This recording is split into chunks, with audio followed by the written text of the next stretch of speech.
Hi friends, I welcome you back onto my Facebook page and YouTube channel. I hope you are liking all my videos. Guys, I have been putting my efforts to make my videos better and better by every single day, and I hope you are liking my work.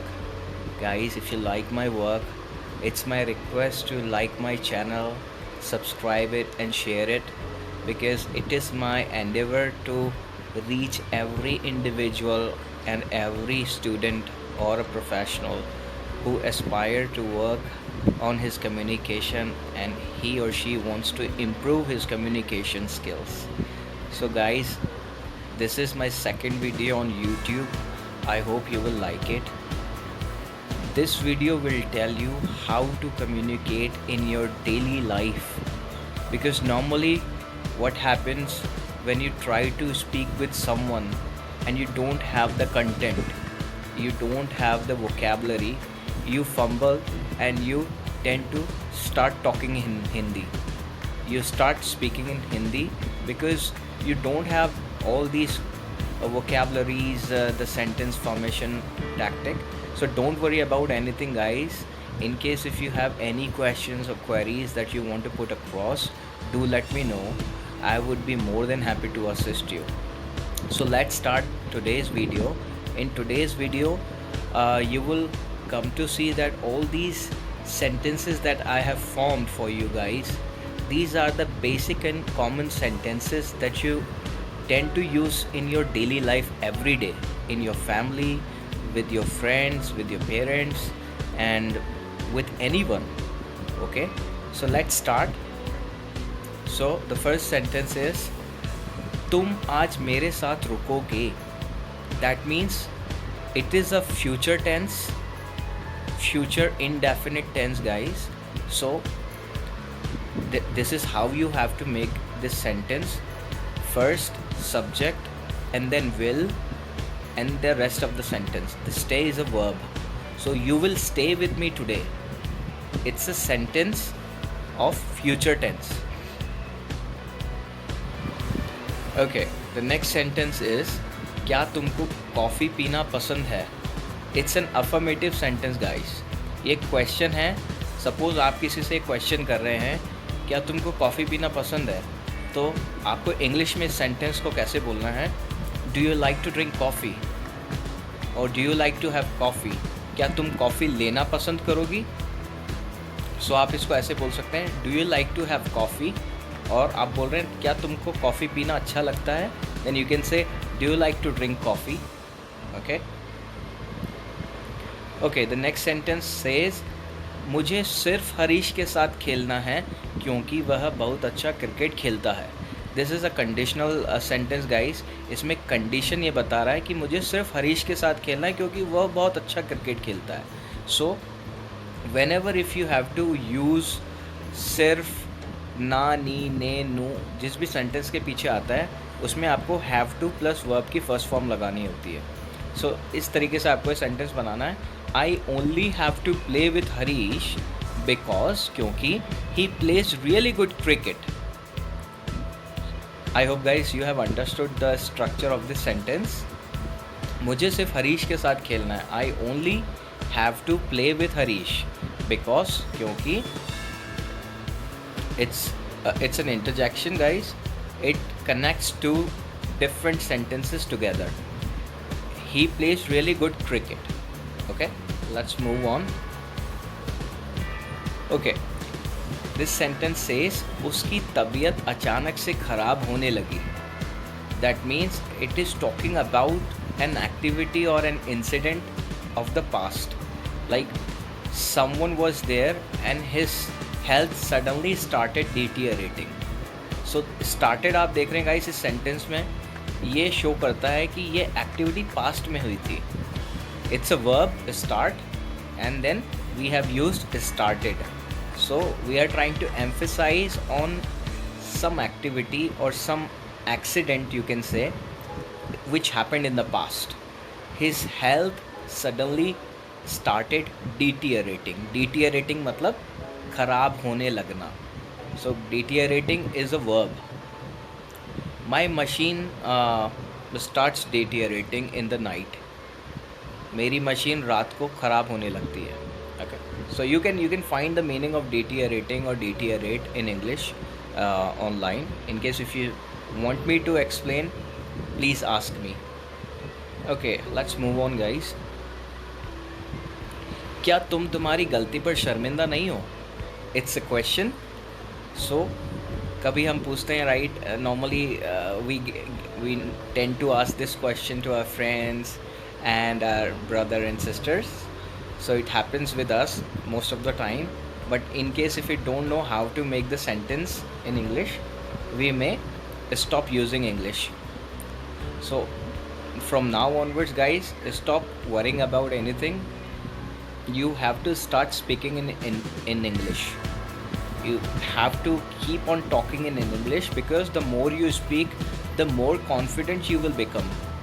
Don't worry about making errors, because whenever if you start doing anything new, errors are inevitable. You cannot stop them, and we are humans, because we make mistakes and we learn from our own mistakes. So that is fine, guys, if you happen to make some errors initially, but don't worry about them at all. They will be gradually keep coming out of your spoken English. They will be keep coming out of your dictionary, and you will see an improvement in your communication. Okay, so the sentence is, क्या तुम तुम्हारी गलती पर शर्मिंदा नहीं हो? So this is how you have to make this sentence. Are not you ashamed of your own mistake? Aren't you ashamed of your own mistake? Okay, I hope this is clear, guys. Let's proceed. मेरी जेब में पैसे ख़त्म हो गए हैं, क्या तुम मुझे कुछ पैसे उधार दे सकते हो? It's a very common thing, my friend. It's a very common scenario, and I think most of you have already come across this situation, or this rubbish situation wherein you might not have money in your pocket and you may have to ask from someone else. कई बार ऐसा होता है कि हमारी जेब में पैसे नहीं होते और हमें किसी से मांगने पड़ जाते हैं. सो आपको इंग्लिश में इस सेंटेंस को कैसे बोलना है? I am not left with any money in my pocket, can you lend me some money? जब आप किसी से पैसा उधार मांगते हो तो आप उसे लैंड बोलते हो. क्या तुम मुझे कुछ उधार दे सकते हो? Can you lend me some money? So the complete sentence would be formed in such a manner: I am not left with any money, or you can also say, I don't have any money left in my pocket, can you lend me some money? This is very simple, guys. I know English is a funny language, but stop getting worried of it. Start using in your routine. Start using every day, and I can guarantee, guys, no one can stop you, because trust me, guys, even I never went to any anyone to understand how to speak fluent English. But yes, I was there and I was looking for some guidance, and I am really thankful to my teacher who taught me the way of speaking English. Because when you are born, you never know, you don't have an idea which language you are going to speak, because you are novice, you are a kid. आपको नहीं पता आप क्या भाषा बोलने जा रहे हो अपनी लाइफ में. Gradually you start growing, you start becoming in a person, then you get to see, you tend to catch the words, your brain start processing all the words which you hear around you, which you get to see. When you get to see people are using some sentences, but you don't have an idea whether if it is Hindi or English. बस आपको ये पता होता है कि ये एक word है, and your brain start processing it. So in the same manner, when you start speaking in English, your brain try to capture that word, and the next time when you listen that word, you would automatically get to see, or you would yourself understand that this is how you have to pronounce this word. You have to speak that word and where you have to put that word.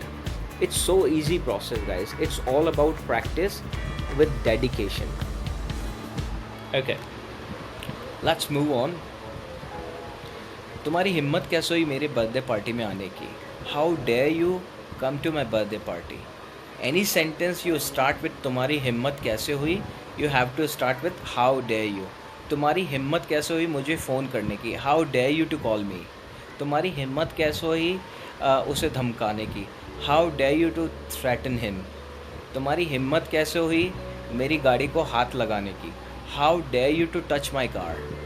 So this is how you have to make the sentences with how dare you. Okay, क्या कभी तुमने अपनी खुद की गलतियों का एहसास किया है? क्या कभी तुम्हें अपनी खुद की गलतियों का एहसास हुआ है? So guys, it is a sentence which talks about your attributes, your qualities. So someone is trying to make you count your own mistakes.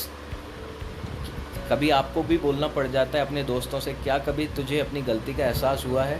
सो आपको इसे इंग्लिश में इस तरीके से बोलना है, have you ever realised of your own mistakes, have you ever felt your own mistakes, have you ever realised of your own blunders, have you ever realized of your own errors? So mistakes ke there could be so many synonyms of mistakes, but yes, if it is good, that would be good if you know the synonym of a particular word or a noun. Guys, in order to speak an effective English, this is always an imperative task or imperative for you to imbibe new words in your vocabulary, new words in your communication. The more words the more words you would have in your sentences, the more effectively you will be able to form the sentences. And this is I have been talking about. Guys, I will make another video on vocabulary and this will be posted soon. So keep in touch with me, guys. Thank you so much for all your support. Okay, the sentence is, तुम अपने आप को समझते क्या हो? What do you think of yourself? It's a very simple sentence. What do you think of yourself? तुम अपने आप को समझते क्या हो या समझती क्या हो? मैंने आज तक तुम्हारे जैसा घटिया इंसान नहीं देखा. So this is how you have to make the sentence in English. I have never seen an inferior person like you. Inferior मतलब तुच्छ, घटिया, Badda. Any word you can use for घटिया like inferior, cheap. So there are many more words. You can use them in your sentences. Okay. Next. आगे बढ़ते हैं. हर किसी को अपने जैसा समझने की गलती मत करना. Don't make a mistake of treating everyone like you. मुझे भूख लगी है, मुझे खाना खाना है. I am hungry. I have to eat. मैं राधा से बहुत प्यार करता हूँ और उससे शादी करने का निश्चय कर चुका हूँ. I love Radha very much and have decided to marry her.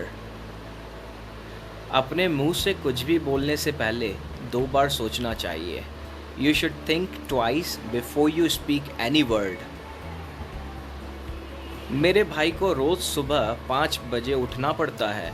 My brother has to get up 5 o'clock in the morning. अगर मैं इसकी जगह बोलता मुझे रोज़ सुबह 5 बजे उठना पड़ता है तो सेंटेंस इस तरीके से बनता, I have to get up because my brother is the second person. So हमेशा सेकेंड पर्सन के लिए हमें हैज़ का यूज़ करते हैं. जैसे मेरी बहन को, my sister has to get up, उसको ही has to get up. So he, she के साथ में हैज़ आता है, इट के साथ में हैज़ आता है, एंड इट के साथ में भी हैज़ आता है. एज आई सेड, दे के साथ में हैव आएगा, आई और वी के साथ में हैव आएगा. जितनी इज़्ज़त हम तुम्हें देते हैं उतनी इज़्ज़त हमने आज तक किसी को नहीं दी. We have not honoured any one as much as we respect you. It's a very very attractive sentence guys. मैंने इसीलिए आप सबके लिए इस तरीके के सेंटेंस इस वीडियो में डाले हैं ताकि आप लोगों की जो कम्युनिकेशन है वो बेटर हो सके, बिकॉज यही सेंटेंस हम डेली लाइफ में यूज़ करते हैं. क्या कभी तुमने अपना चेहरा आईने में देखा है? पूरा जोकर लगते हो. Have you ever seen your face in the mirror? You look like a joker completely. Okay. हमारे बेटे ने आज हमारा नाम पूरी दुनिया में रोशन कर दिया। Our son has made us proud in the whole world today, और you can say our son has made our name famous in the whole world today. मेरी गाड़ी से बाहर निकलो और आज के बाद कभी मुझे अपनी शक्ल मत दिखाना। Get out of my car and don't show me your face from today onwards. क्या तुमने मेरे बच्चों को कहीं देखा है? वे कल शाम से घर पर नहीं आए हैं। Have you ever seen my children anywhere? They have not come home since yesterday evening. मुझे तुमसे मिलकर बहुत खुशी हुई और आशा करता हूँ आगे भी हम मिलते रहेंगे। I am very glad to meet you and I hope we will keep in touch. क्या तुम्हें दिखाई नहीं देता यह मेरा घर है? चले जाओ मेरे घर से। Don't you see it is my house? Get out of my house. उन लोगों ने मुझे बहुत मारा और मेरी कमर की हड्डी भी तोड़ दी। They hit me a lot and broke my backbone too. तुम्हें इस साल ज़्यादा पढ़ाई करनी चाहिए, नहीं तो तुम फेल हो सकते हो। You should study diligently. Diligently means guys मेहनत से, लगन से। So whenever you have should in your sentences, you can easily determine, you can find out कि इस सेंटेंस में कहीं ना कहीं चाहिए है। जैसे तुम्हें रोज़ दूध पीना चाहिए, you should drink milk every day. तुम्हें रोज़ 2 लीटर पानी पीना चाहिए, you should drink water every day. You should drink 2 liters water every day. So I will also make another video guys for you on modal verbs. Would, have, had, should, could, all these are the modal verbs like helping verbs. Will. Okay, next sentence. तुमको अपने दोस्तों से झगड़ा नहीं करना चाहिए क्योंकि दोस्त हमेशा काम आते हैं। You should never quarrel with your friends because friends are always useful. Quarrel means झगड़ा करना, मतभेद रखना। So in case if you have any word like fight, quarrel, you can get to understand that there has to be some dispute. यहाँ पे ज़रूर कुछ ना कुछ झगड़ा होगा या मतभेद होगा। मैंने उससे संपर्क करने की कोशिश की थी मगर उसका फ़ोन नहीं लग रहा था। This is the past tense guys. Someone is trying to talk about an effort which happened in the past of calling. So the English sentence of this, I tried contacting him but his phone was not reachable. Very simple. तुम जब तक चाहो यहाँ रुक सकते हो और इसे भी अपना ही घर समझो। You can stay here as long as you want, consider it your home also. ऐसा लगता है तुम शादी करने के बाद और ज़्यादा खुश हो गए हो। It seems like you have become more happier after getting married. So in this sentence guys try to understand that we are trying to compare a situation of being married. So there was a person before his marriage and now there is a person after his marriage. So someone is trying to emphasize on a situation after his marriage, and he is saying that after getting married you have become more happier. So that's why we have to use the comparative degree of happy, which is happier. Okay, शादी के बाद। So that means शादी से पहले तुम इतने खुश नहीं थे। You were not that happy before marriage but it seems you have become more happier after getting married. Okay, it's very simple. चलो आज हम पिकनिक पर चलते हैं और वहीं खाना खाएंगे। Let's go out on a picnic somewhere today and we will have our food there only. Okay guys, ये सारे सेंटेंसेस आप लोग अपनी डेली लाइफ में यूज़ करते हैं और आप चाहते भी हैं कि आप इन सारे सेंटेंसेस को आप इंग्लिश में बोल पाएँ, मगर आप अगर ग्रामर में वीक हैं, आपकी वोकैबुलरी वीक है या आपको टेंसेस का नॉलेज नहीं है, तो गाइस हो सकता है you may get stuck while making the sentences. So it is my request to all of you, my dear friends, please work on your grammar first, because grammar is the foundation, and then start imbibing vocabulary, start putting the new words in your sentences. And I can assure you all that there will be a like noticeable difference. You would set an example in front of others. You would have an exemplary performance in English. Alright, let's move on. ये already 20 minute का video हो चुका है guys, we have to cut it short. क्या तुम्हें भी लगता है यहाँ पर कुछ अजीब व गरीब चीज़ें होती रहती हैं? Do you also think there are some weird things going on here? अगर आप कभी भानगढ़ गए होंगे तो आपने देखा होगा कि वहाँ पे कुछ अजीब व गरीब चीज़ें होती रहती हैं. I haven't been to Bhangarh too, but I have heard of it that it's a weird place, and some people might heard some spooky sounds over there also. Spooky मतलब भूतिया, SPOOKY, spooky. Don't worry about vocabulary guys, because again I am reiterating myself, I am in the habit of using all the new words every day in my communication. I really like using the synonyms and the new words in my vocabulary, adjective and noun, all these things, because it gives me it boosts up my confidence, it gives me more confident, and you feel really like a native speaker. Okay, let's move on guys, we are getting late. I'm really sorry I'm taking much of your time. तुम जैसे लोगों पर विश्वास करना बहुत कठिन होता है. It is very hard to have trust on people like you. Very simple sentence. इस राज को कभी बाहर मत आने देना, बल्कि इसे हमेशा अपने मन में रखना. Don't let this secret out ever, rather keep it in your mind only.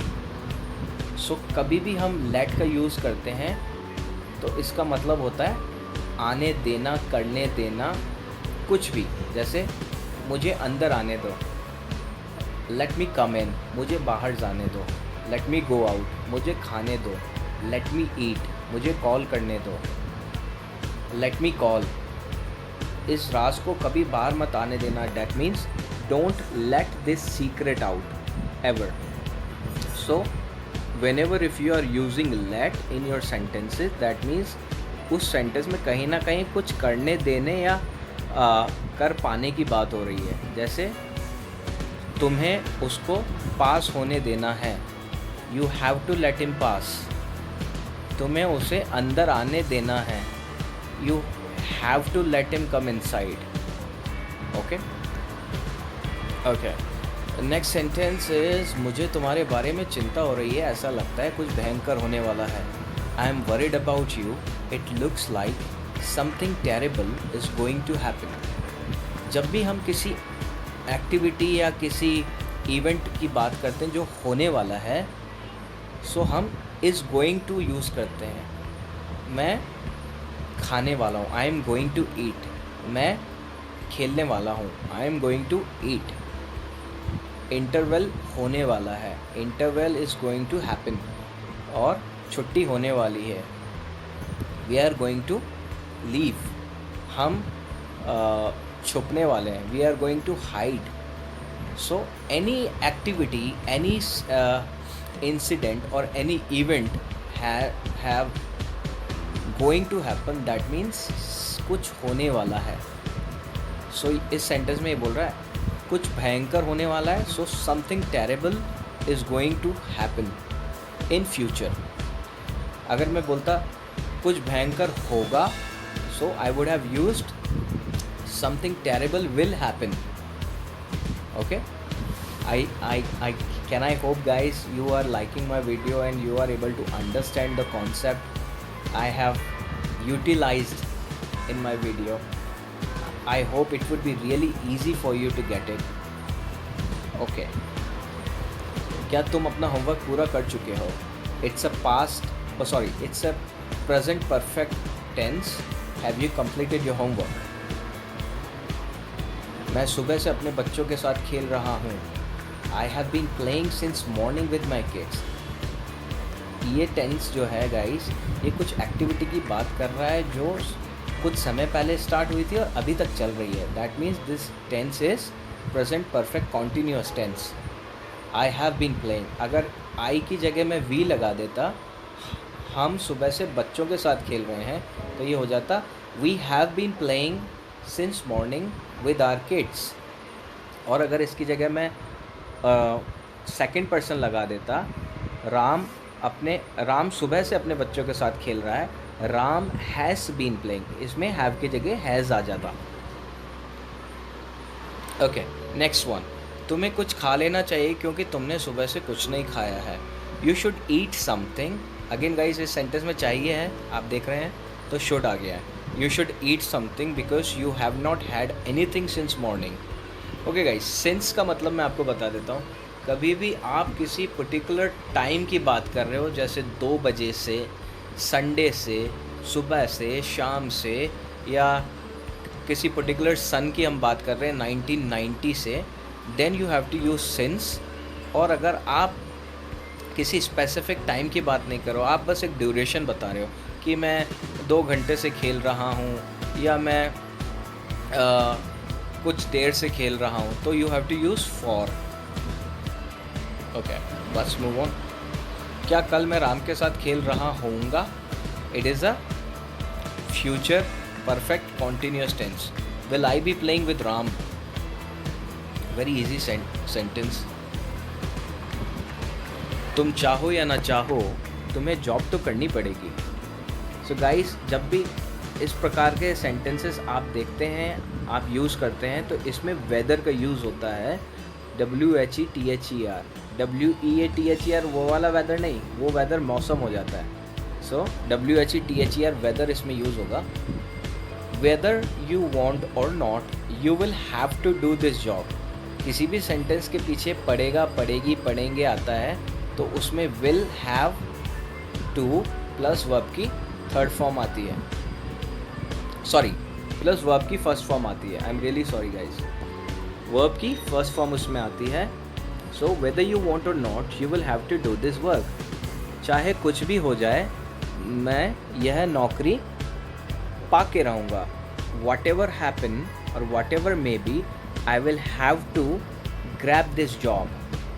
I will have to obtain this job.